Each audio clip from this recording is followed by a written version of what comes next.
Hey, welcome to the Blue Collar Musician episode 4. This is Brett Cohen. You can find me at brettcohenmusic.com and all the social medias at Brett Cohen Music. Make sure you hit subscribe on this page so that you can see whenever I put out a new video. Anyhow, you might notice I have shaved my beard and I'm wearing glasses today. I'm wearing a button-up shirt. And that's because today we're going to talk about the basics of business organization as a professional musician. I'm not going to get into taxes or too many topics like that. However, I'm going to have a guest on my program, I hope, relatively soon who will explain all the ins and outs of that. But what I'm going to show you is things you're going to need to use every day in the business of music. So the first things that I want to talk to you about today is calendar related. I highly suggest you get an online calendar that is easily shareable with the whole band and that you can easily interface with your website so that you're not constantly having to enter all your dates into 2 different places or even more than that, different places. So I suggest a Google Calendar. I use that for my own organization, and I also use it for my band as well. And what's really cool is that as soon as I update something on the Google Calendar, which I can just do from my phone, so if somebody calls me and offers me a gig while I'm out away from my laptop, I can just punch in my phone. It'll auto-populate to my website right from there. So that's a really cool thing. I do highly suggest using Google Calendar. Okay, so another really important thing to do is to track all of your gigs, track all of your income, and if you're a band leader, track what you're paying out to your musicians. So I suggest building a simple spreadsheet. I just do it in Word, but you could do it in Excel or you could do it in whatever your preferred document program is.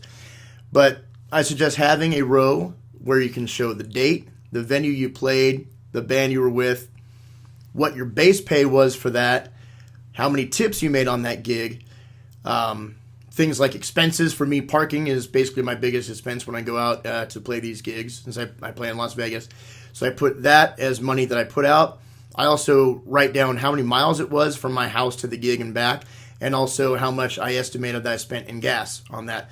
From all those different numbers, I can put together a net total. I'm going to see if I can figure out how to show you that spreadsheet right here. Okay, so you can see here all the things I just mentioned, all the different columns. I like this layout. You might like a different layout. This is just something that I do. I like it. I have it set up so it'll add together at the bottom of each column. It'll add together the totals from the column.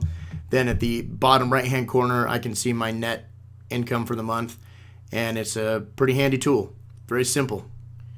If you're a band leader or someone who hires musicians, another spreadsheet you're going to want to create is much like the one that you just saw. Just something that'll show all the dates and the names of the people that played and how much they got paid for that night. Because one thing I will say about taxes is at the end of the year, if you're a band leader, you are going to need to send out 1099s and fill out a 1096. Those 1099s go out to all the people who you paid money to, basically over the year. So that looks like this here. Okay, here again you see everything I just told you about. And this is great because then at the end of the year when I do need to 1099 things, I can put all of these together, cut them all together for each month into 1 year, and I can sort them then by name. I can cut and paste from there however I want to do. I bet there's easier ways to do all that, maybe in Excel. I've just never really gotten the hang of everything that Excel can do. You might have another program, I don't know, but again, I like this format. It may be a couple of extra steps, but for me, I'm comfortable with it. But hopefully this gives you an idea of what you need. Now, when it does come time to do your taxes at the end of the year, I do highly recommend you go to a CPA or an EA. I've done it myself on many occasions. I've brought it to other people to do it. It's much easier when you bring it to somebody else. It is more expensive. You do want someone who's really good, and you do want to try to find somebody who actually specializes or has a good understanding of the expenses incurred by entertainers. Because it's a totally different way of doing taxes. So it's better, in my opinion, not to mess with it. Go to someone that knows their stuff. Okay, stepping aside from paperwork for just a minute, I want to talk to you about something that's really important to me, and I'll tell you why. You really need to insure your gear. You really do. And again, this company I'm about to mention is not paying me any money or giving me any incentives to do this. I will tell you in future videos when I am being incented to do so we can keep everything on board. But there's a company called Music Pro Insurance, and I was turned on to them by my drummer, Anthony, a couple years ago when I first moved to Vegas, and it's really inexpensive. Like, I think I have $30,000 worth of gear insured, and I pay just shy of $300 a year. So one-time payment for that. So, for example, a couple of months ago, I had my prize Les Paul stolen. I had a Quilter bass head stolen. I had a bag of a bunch of accessories, including a tablet. Unfortunately, I didn't insure the accessories or anything like that, but I did insure the tablet. Altogether, it was like $3,000 loss or more. And it took a couple days for them to talk to me about what had happened. I had to file a police report and all that. But from talking to him, I had a check in 48 hours for the full. It was just about $3,000 to replace that gear. So for less than $300 a year, I got $3,000 back. So you figure I'm on not company money. I'm on the house money for another 10 years on that if I don't lose anything else ever again. Okay, one thing that's super important if you're a professional musician is getting paid. Got to make sure you get paid, son. You know what I'm talking about. Anyhow, I digress. So I like to use contracts whenever possible. Problem is not every venue is willing to make a contract. A lot of people who are 1099ing you, though, who are going to give you tax documents at the end of the year, they usually have contracts, and for very good reason. They have to trace every dollar. So that works to your advantage. It's good to read every word in every contract you get. It's good to have your own contract ready to go out to venues. Maybe you can convince a venue who doesn't ordinarily use contracts to use one by keeping it very simple. I just put the date of performance, the amount of money we're supposed to get paid, what they can expect from the band, what they are going to expect from us to do, and something in there about, they got to pay us if they cancel in 24 hours notice or something to that effect. You can look up contracts online. I'm not saying I'm the greatest contract writer in the world, but it's a good idea to have them. When you can't have contracts, or even when you do, it's a great idea to keep a paper trail. Even if somebody tells me something verbally about a date they want me to play in specific and about how much we're going to get paid, I want to see that in writing. So whether that is an email or whether that is a text message, and I will almost always do a screenshot if there's a text message with terms in it, because you never know when you're going to have to refer back to that later. And I'm not saying this is the kind of thing where a club is going to stiff you and you're going to take them to court and this is going to be evidence.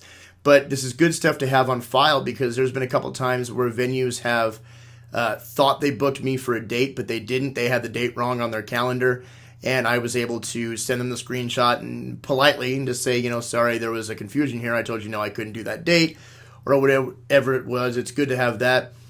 And also, when it comes time to get paid, if whoever's paying you doesn't hand you that dollar amount that was agreed upon, you can pull up on the spot that email or the screenshot of that text, and hopefully you'll get your full money. I have to say, it's been thousands of gigs now. I've lost track, honestly. I have to go back to my early records to find out. But in all that time, I've only been stiffed once, and it was by a guy that was a friend of mine that I trusted. And needless to say, I did not trust him after he didn't pay me.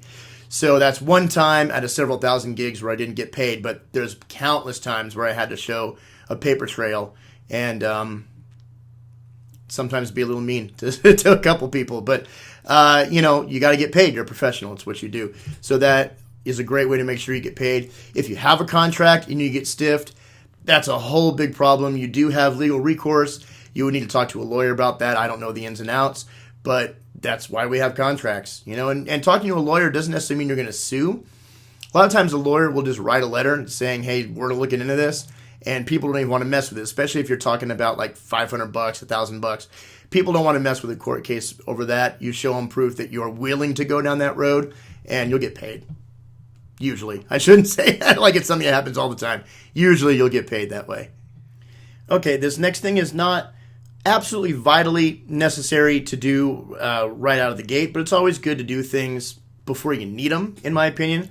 And this is something in the past I have not been good at having prepared when I needed it. So this is why I'm giving this wisdom to you, because now I've learned better.